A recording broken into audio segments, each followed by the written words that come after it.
wicked, not for show, not for shame, but because that's how you curse a man to his bones in Igbo land. And the British, they didn't get it. So they brought guns, and they fired, point blank, into the breasts that fed generations, into the stomachs that gave birth to kings, into the backs of old women screaming songs that could shake the gods.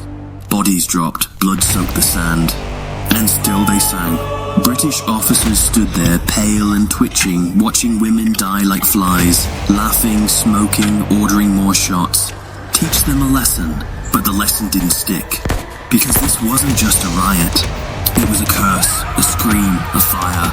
These weren't just market women, these were lions, mothers, witches, spirits in flesh.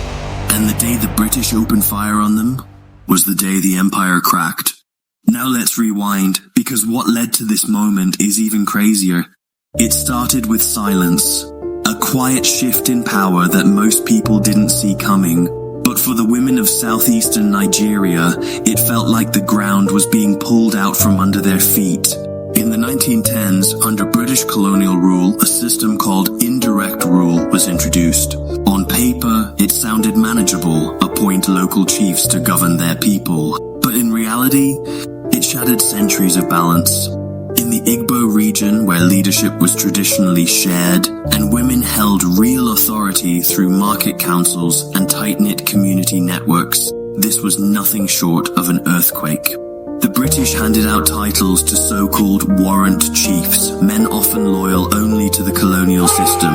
They didn't lead, they ruled. With iron fists, they seized land, enforced brutal regulations, crushed any voice of dissent. And worst of all, they erased women from power, just like that. But this was just the beginning. By the late 1920s, the world was spiraling into economic chaos. The Great Depression hit, and the price of palm oil, a major source of income, plunged. For the Igbo women, many of whom were traders, it meant one thing: survival just got harder, much harder. Then came the final insult. The colonial government introduced a native revenue ordinance. In 1928, they started taxing men, but soon whispers turned into rumors. They're coming for us next, the women feared, that they would be taxed and counted like livestock. To the women of Igboland, this was unthinkable. Never in their history had they been taxed like this. Never had their status been reduced so blatantly. It wasn't just about money, it was about dignity, about existence. By late 1929, the fuse was lit. Women were broke, angry, and politically silenced. And they were done waiting. It was a quiet November morning in 1929 when the spark finally caught flame. In the small village of Oloko, tucked inside the Bende district near Aba, an elderly Igbo widow named Madame Nwanyeruwa was going about her day until a stranger appeared at her doorstep. His name was Mark Emerewa, an agent working for a local warrant chief, and he came with a chilling order. Count your goats, your sheep, your people. It sounded simple, but to Madame Nwanyeruwa, it was a warning shot. A census wasn't just a formality, it was a prelude to taxation, and for a widow like her, it was an insult wrapped in colonial arrogance. She didn't flinch, she fired back. Was your widowed mother counted? She snapped, throwing tradition back in his face. In Igbo culture, women, especially widows, had never been taxed. This wasn't just a personal affront, it was a cultural betrayal. Then things turned physical. The argument escalated. Emerewa allegedly grabbed her by the throat. But instead of retreating, Madame Nwanyeruwa ignited a revolution. She raced to the village square. She raised the alarm. And as fate would have it, dozens of women were already gathered, whispers of new taxes swirling through the air. Once they heard her story, there was no turning back. They reached for a symbol older than the colonial flag, fresh palm fronds. It was their traditional call to arms, a message of resistance. The fronds traveled from hand to hand, village to village, and within days, they weren't just a protest, they were a movement. By December 2nd, 1929, over 10,000 Igbo and Ibibio women had flooded the courthouse at Oloko. Thousands of voices, one message: enough. They turned their fury toward Warrant Chief Okugo, a symbol of everything they'd lost. They sat on him, a powerful centuries-old tactic, surrounding his compound, mocking him with songs, dancing, demanding he answer. And under that pressure, he broke. Publicly, he resigned. It was a seismic win, and it electrified the women. The word spread like wildfire. Ogu Umunwanyi, the women's war, was born, and the fire was only just beginning to burn. What started with one woman in a loco didn't just ripple, it roared. By late November 1929, the protest had erupted into a full-blown rebellion across southeastern Nigeria. Women from all directions, Igbo, Ibibio, and minority ethnic groups rose in unison. A silent scream turned into a thunderous chorus. Within weeks, the uprising swallowed nearly 6,000 square miles, the entire stretch of Owerri and Calabar provinces. That's an area home to about 2 million people, and at its center, women, leading, organizing, defying. It was the first mass revolt led by women in all of West Africa, and the colonial officials, they were blindsided. An official 1930 report would later paint the map with chaos. Blue dots where native courts had been attacked or burned, pink dots where British troops opened fire. The landscape had turned into a battleground of resistance. Everywhere women zeroed in on the nerve centers of oppression. The native court symbols of corruption and colonial law were raided. Buildings were stormed, records destroyed. Flames turned courtrooms into ashes. At least 16 native courts came under siege. 10 were completely destroyed. But they didn't stop there. Factories and trading shops, mostly British-owned, were next. In Aba Imo River, Mbausi, Amata, crowds tore through European trading posts they believed were fixing prices, cheating farmers, and colluding with corrupt chiefs. And then came the jails. In a powerful symbol of justice flipped on its head, women broke open prison gates. They released the inmates, striking at a system they believed punished the innocent while protecting the guilty. Their method? It was tradition weaponized. They carried palm fronds, they danced, they sang protest songs that dripped with satire and rage. They sat on courts and compounds mocking colonial power with rhythm and unity. Night and day, they marched, blocked roads, beat on doors, sang louder, danced harder. And it worked. One report admitted the truth colonial officers didn't want to face. The women's protests were carried out on a scale that the colonial authorities had never witnessed in any part of Africa. In towns like Aba, the administration lost control. Completely. Mobs stormed factories. They overwhelmed the officials. Even European traders weren't spared. This wasn't just a protest anymore. It was the biggest challenge British rule in Nigeria had ever faced. The colonial government had watched the flames grow, but by mid-December, it decided to strike back with guns.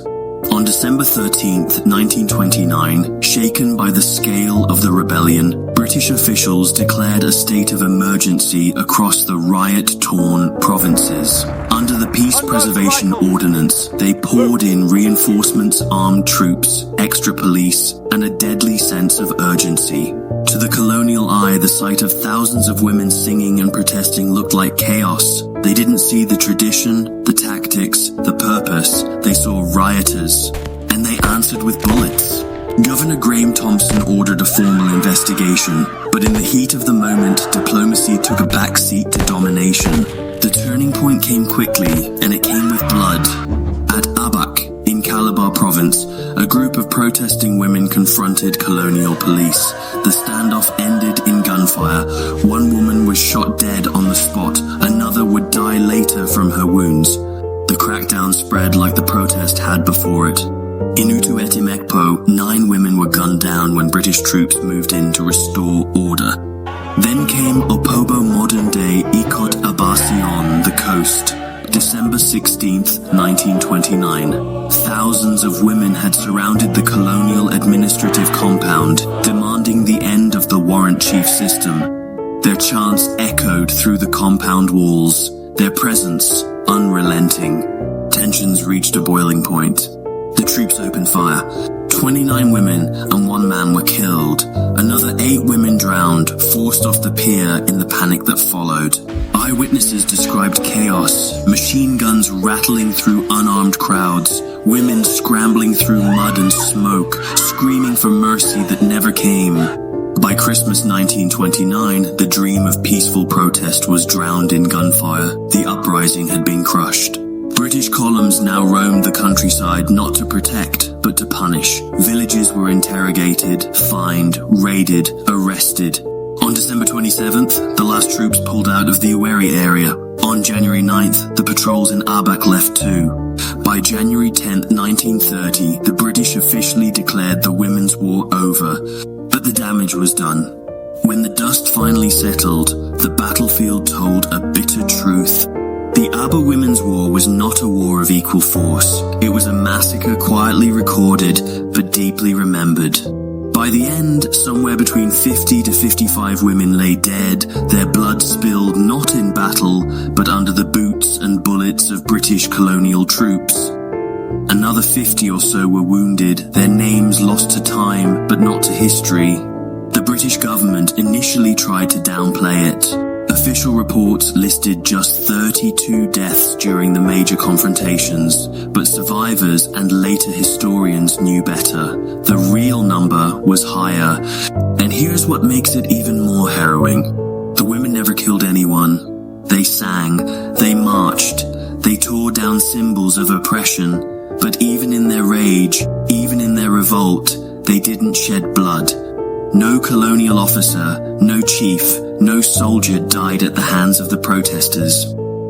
One account made it clear the women themselves never seriously injured anybody. All the deaths, every single one, came from the barrels of colonial guns, from troops sent not to listen, but to silence, from orders given in offices far removed from the sound of mourning. The violence was one-sided. The blame, unmistakably colonial. And as the years went by, those images of unarmed women gunned down while demanding justice etched themselves into Nigeria's memory, not just as victims, but as symbols of courage paid for in blood. The bullets had gone quiet, but their echoes forced a reckoning. In early 1930, the British colonial government could no longer ignore what had happened. The scale of the women's uprising and the blood spilled had stunned even the empire, so they launched a formal investigation, the Aba Commission. Dozens of witnesses came forward. Women leaders stood before colonial officials and told their truth about corrupt warrant chiefs, about fear, about the fire that drove them into the streets. Among them was Mary Okizi, an educated Igbo woman who didn't just testify, she documented. Her written memo, the only one submitted by a woman, laid out the protesters' demands with clarity and fire. She became a voice for thousands who never made it to the stand. And finally, the British blinked. In 1930, they abolished the warrant chief system in the eastern provinces. Instead of appointing power from above, they returned to traditional structures, village councils, clan heads. The people would lead their own again. Even more groundbreaking? For the first time, women were appointed to native courts and tribunals. It was a crack in the colonial ceiling, an unprecedented recognition of women's political power. And the feared tax on women? Gone, shelved indefinitely. In Madame Nwanyeruwa's own words, chiefs were not to exist anymore, and women will not pay tax till the world ends. But the impact went far beyond policies. The Aba Women's War became a watershed in Nigerian colonial history. It forced the British to rethink their paternalistic grip. It reminded them and the world that silence doesn't mean consent. It also lit a fire under future activism. From anti-tax revolts in 1938 to the Owerri oil mill protests in the 1940s and the Aba market women's movements in the 1950s, the spirit of 1929 lived on.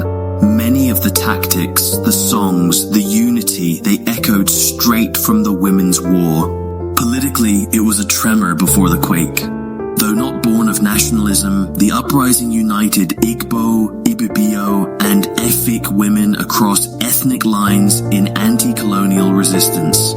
It planted seeds that would grow into the fight for independence in the decades to come, and it changed the face of leadership. From the legendary Oloko trio Ikonia, Nwanyeruwa, and Nwugotu everyday market women, the heroines of 1929 became symbols of resistance. And Madam Nwanyeruwa, she would be remembered as a pioneer of female political activism in Nigeria. In Igbo, they still call it Ogu Umunwanyi, the Women's War, not a riot, not chaos. A war, intentional, organized, revolutionary. Modern historians know what the colonial reports tried to blur. This wasn't a burst of madness, it was a movement. A chapter in global history written in palm fronds, protest songs, and unwavering courage. It began as a whisper from the villages and ended as a roar that shook an empire. The Aba Women's War of 1929 wasn't just a protest, it was a declaration. What started as a grassroots outcry from rural women became a sweeping anti-colonial uprising that rattled British rule to its core. It lasted only a few weeks, but its echo has carried across generations. These women armed not with weapons, but with songs, solidarity, and sheer sacrifice, did the impossible. They forced a colonial government to listen, to back down, to change. They didn't just halt the taxation of women, they dismantled an oppressive system of rule. And more than that, they proved something much bigger.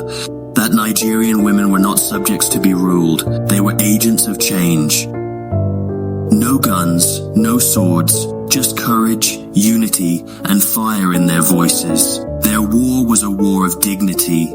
Yes, they paid the price, dozens killed under colonial bullets, but their legacy lived on, taught in classrooms, remembered in protests, etched into the national soul as a key spark in the long, burning path to independence.